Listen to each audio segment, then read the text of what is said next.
Assalamualaikum warahmatullahi wabarakatuh. Alhamdulillahi rabbil alamin. Allahumma salli ala sayyidina Muhammadin wa ala alihi wa sahbihi ajma'in, amma ba'du.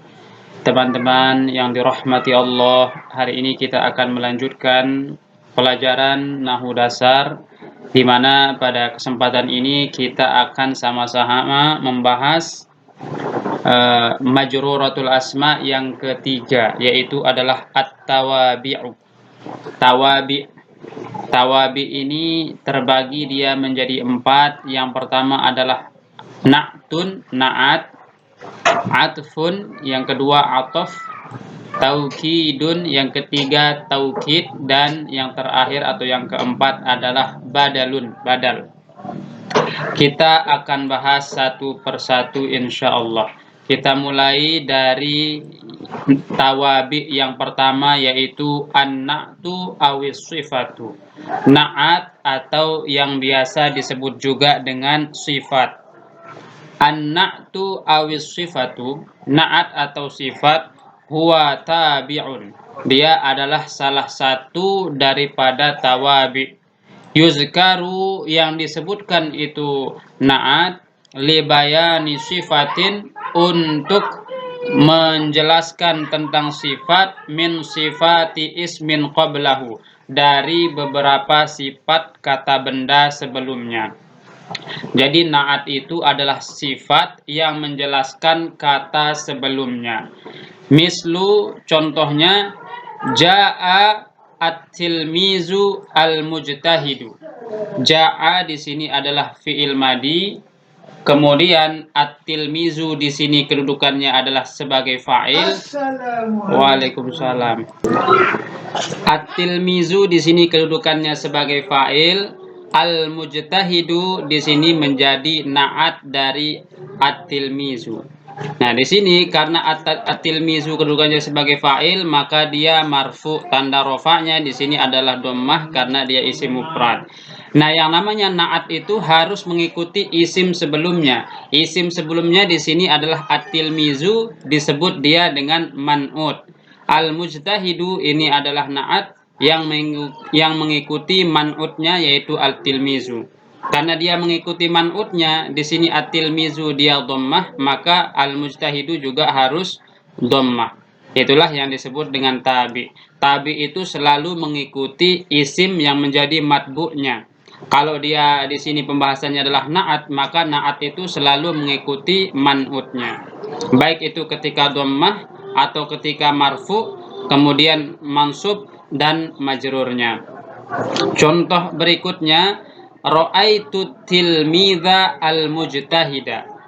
Aku telah melihat siswa yang rajin itu. Di sini kata at-tilmiza adalah maf'ulun bih. Maka di sini dia mansub, tanda nasabnya adalah fathah karena dia isim mufrad. Nah, al-mujtahida ini adalah sifat daripada at-tilmiza.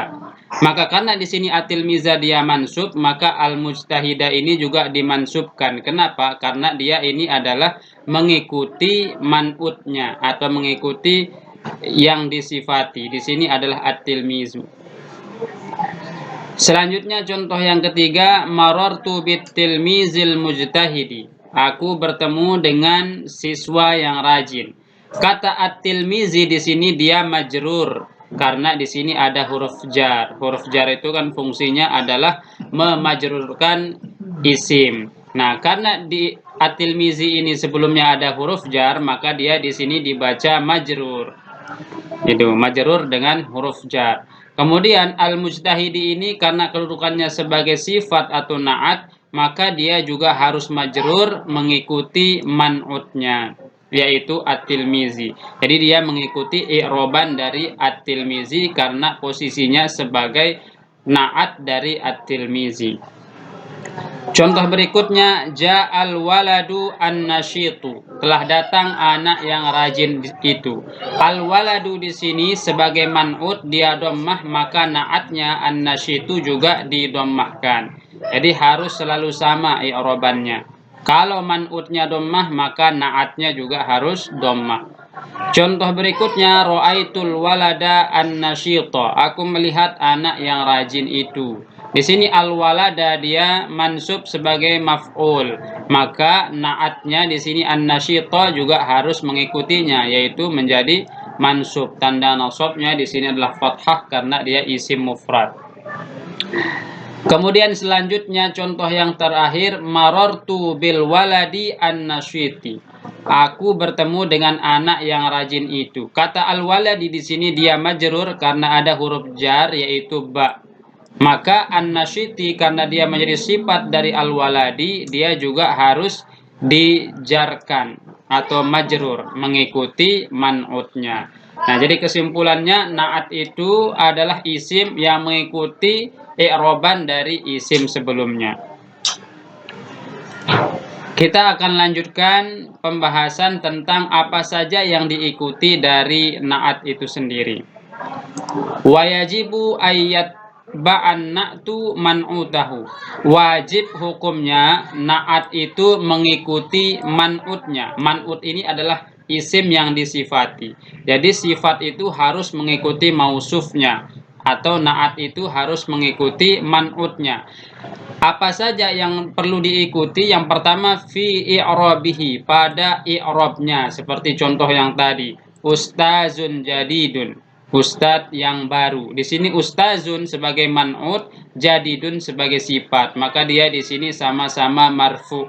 Kemudian ustazan jadidan, ustaz di sini adalah man'ut dalam keadaan mansub, maka jadidan sebagai naatnya juga harus dimansubkan karena mengikuti dari ustazan. Yang kedua, naat dan man'ut itu harus sama fit tazkiri wa ta'nifi, pada muzakkar dan muannasnya. Jadi kalau man'utnya itu muzakkar, maka naatnya juga harus muzakkar. Dan kalau man'utnya itu muannas, maka naatnya juga harus muannas. Contohnya di sini adalah rajulun salihun, laki-laki yang soleh. Di sini kata rajulun dia isim muzakkar yang artinya laki-laki. Maka kata salihun di sini juga isim muzakkar. Jadi sama-sama isim muzakkar. Kalau man'utnya dari isim muzakkar, maka naatnya juga harus berupa isim muzakkar.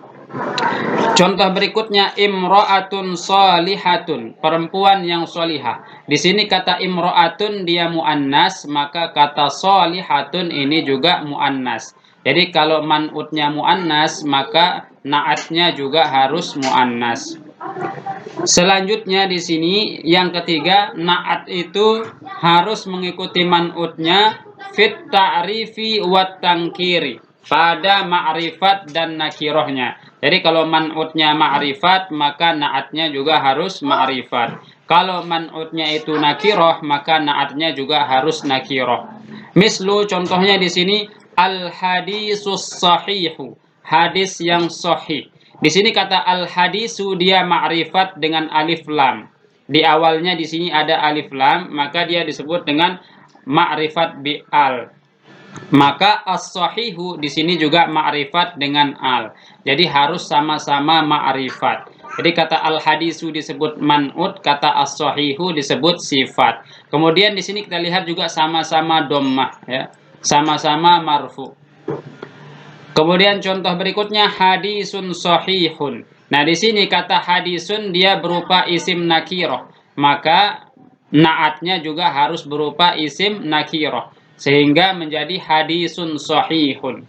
Jadi kita tidak boleh mengatakan hadisus sahihu, itu salah. Karena kalau salah satunya alif lam, maka kalau di awalnya ini dia alif lam, misalnya al hadisu sahihun, itu adalah bentuk dari mubtada khobar. Kalau sahihun yang ditambahkan alif lam kita baca hadisus sahihi, maka itu dia menjadi mudhaf dan mudhafun ilaih. Kapan dia menjadi sifat? Kalau dua-duanya ini sama, yaitu naatnya, ketika dia naatnya nakiroh, maka man'utnya juga harus nakiroh. Ketika man'utnya ma'rifat, maka naatnya juga harus ma'rifat. Barulah dia tersusun dari susunan naat dan man'ut. Kemudian yang keempat, naat dan man'ut itu juga harus sama fil ifradi wat tasniyati wal jam'i, pada mufrad, tasniyah dan jamaknya. Maksudnya di sini adalah kalau man'utnya itu berupa isim mufrad, maka na'atnya juga harus isim mufrad. Kalau man'utnya itu berupa isim tasniyah, maka na'atnya juga harus berupa isim tasniyah.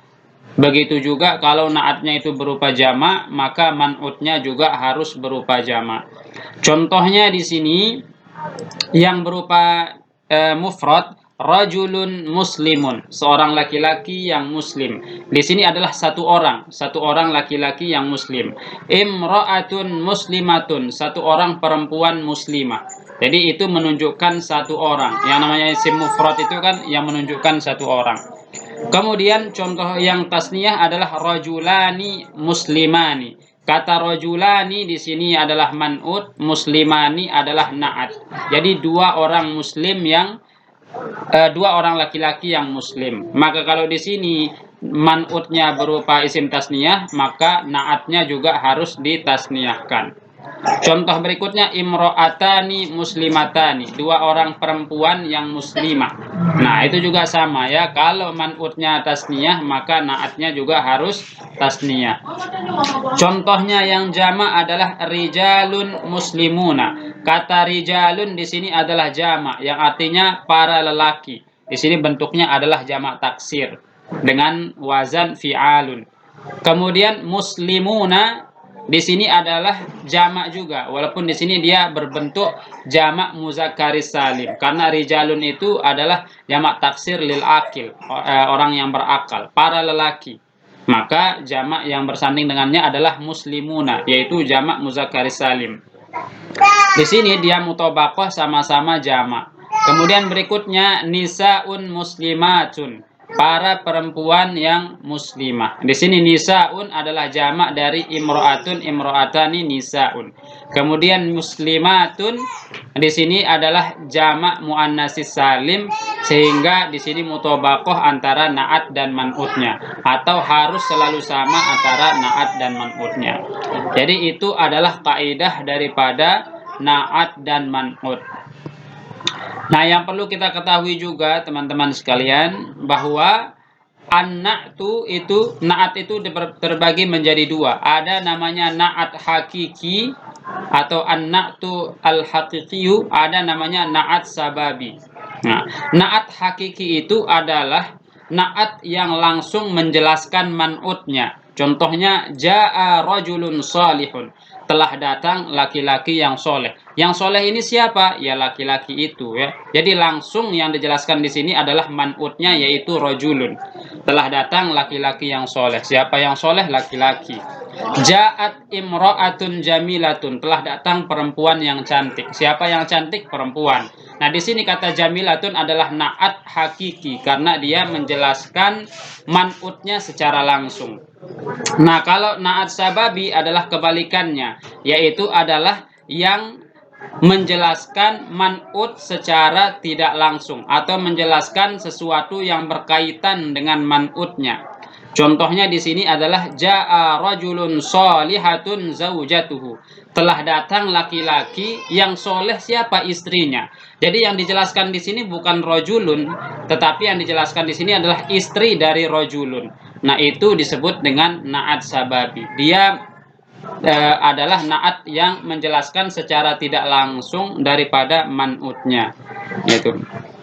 Contoh berikutnya, ja'at imro'atun solihun zaujuha, telah datang perempuan yang soleh. Siapa? Suaminya. Suami dari siapa? Suami dari perempuan itu.